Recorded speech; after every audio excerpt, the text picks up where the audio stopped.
Do-do-do-do-do. So I was just chilling in my room on a random Monday scrolling through Instagram, and then I see that Tyler, the Creator, randomly just dropped a single along with a music video. Second I see that shit, I clicked that post before my brain could even process what I'm looking at. I watched the video and I thought it was gas, I read the caption and it had the name of the song along with an announcement that a deluxe edition of Call Me If You Get Lost was being released almost 2 years later. I got so hyped. I was spreading the word to my friends and was playing Dogtooth on repeat the whole day. Man, a music video to a single and an announcement of a deluxe album to a great album, it can't get any better than that. Wrong. And since Tyler actually cares about his fans, unlike his friend here, Frank, anyways, Tyler decides a couple of days later to release a music video 10 times better than what he previously put out, and shit had me absolutely amazed. This music video called Sorry Not Sorry was absolutely beautiful, and the hype was definitely bigger than before. I waited until midnight and lost some hours of sleep just to listen to this on Friday. It's kind of insane how Tyler can get people hyped and excited over a deluxe album. Tyler blessed us with 7 tracks on this thing, and I'm going to give my honest review on this and rank the newer songs on this album. This is why Tyler is seriously the GOAT, and these extra songs were definitely needed. Alright, before I start this review, I would like to emphasize that I am not a music critic, so don't expect me to give you a review out of my capabilities. But I will tell you how gas it is and give you what I liked about these songs. But remember, it's my opinion, but since I'm a narcissist, I'm always right. Alright, taking last place on this ranking is probably going to be the only single from this deluxe, and the first one with a music video, Dogtooth.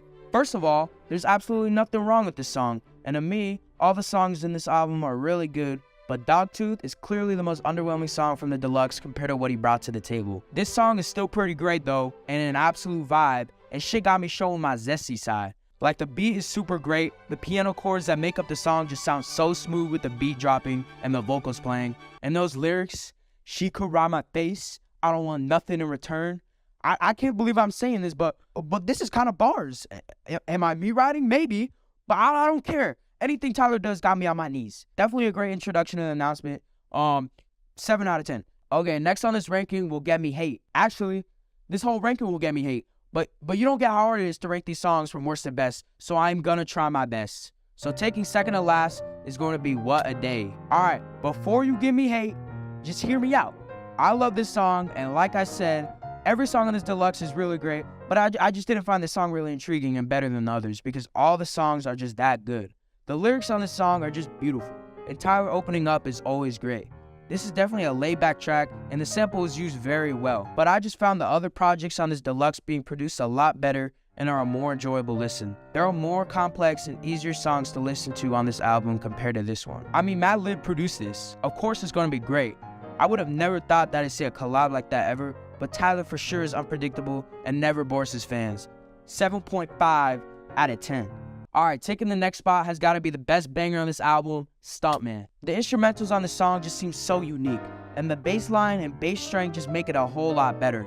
And each part of the song is something different to keep you on your toes and hyped for no reason. For some reason, it kind of reminds me of I Ain't Got Time, which was on Flower Boy a few years back, but to me, this is definitely competition to that song. And Vince Staples goes pretty hard on this song, and his voice was for sure a great choice for this song. The chorus is pretty catchy, and just got me so hooked to this song. Everything is just aligned perfectly to make such a great banger. One thing that's pretty crazy to me is I don't know if this is confirmed, but it kind of seemed like he was dissing Kanye in one of his verses, which is so crazy to me because he literally produced on this album. But anyways, overall thoughts, I would have put it higher, but it's just so hard to compare it to the other songs coming up. 8 out of 10. I feel like it's such a vibe when Tyler just raps about his life and the good parts of it. And this next track, Heaven to Me, which was produced by Kanye West, does not disappoint.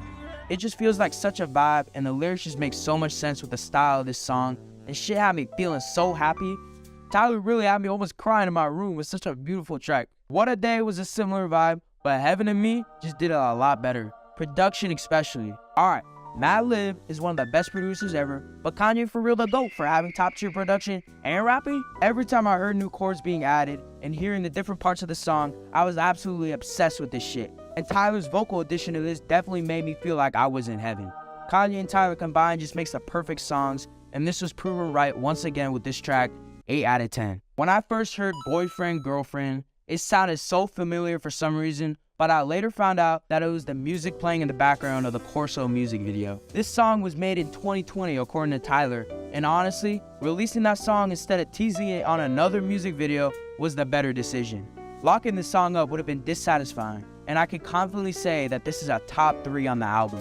This second I heard the beginning play and that beat drop, I knew I was about to listen to a straight up bop, especially with the YG feature being first up, and it sets such a great tone to this song. The production is so perfectly done for this type of song, and the bridge work on this song is amazing. Tyler's singing and vocal work sounded a lot like something off Flower Boy, and the rapping gave off more of a call me if you get lost vibe, and both on one track just makes a pretty well made Tyler song. People think Tyler's singing is his weakness, but honestly, I could say it's probably one of his strengths.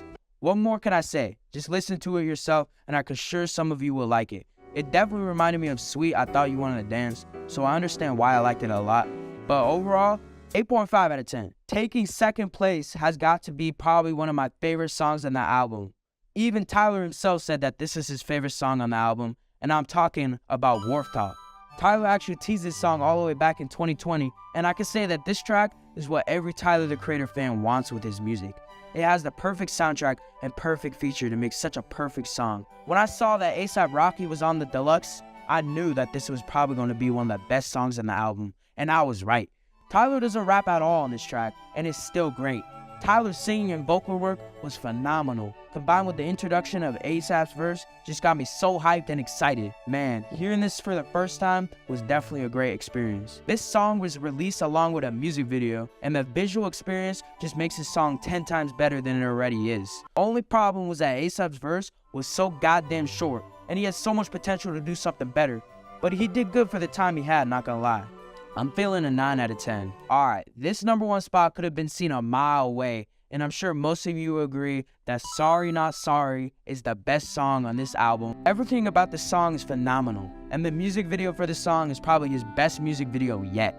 He dropped that music video before the deluxe drop, and it brought the hype up a lot by him doing that. The fact that he brought all of his alter egos into the music video, it just added something deeper to the song and was so refreshing to see. There's so much analyzing needed for this song, and I'm too lazy to do that shit, but just watch the music video for yourself, I guess. The fact that he got Goblin to rap some of the bits where it had the more aggressive tone, it was just a great addition. Along with Flower Boy rapping about, well, the zesty side of Tyler, if you know what I mean.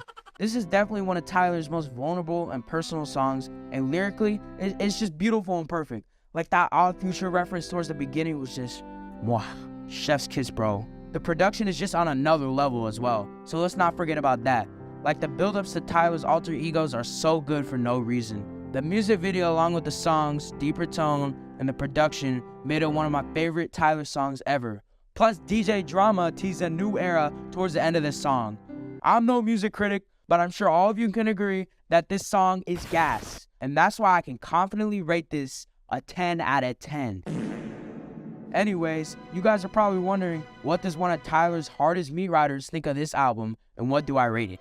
To me, the additions to this album felt a lot more soulful and calming, and just make the original Call Me If You Get Lost way better. Tyler has really proven that he's in fact the GOAT, and he can do pretty much anything he wants, and it will be good. Not to mention that this shit were scraps. So this had definitely proven that Tyler has evolved to such a great and respectable artist. Call Me If You Get Lost proved he was a great rapper and singer, and the additional tracks prove it even more. I'm feeling a light to decent 8.5 on this record.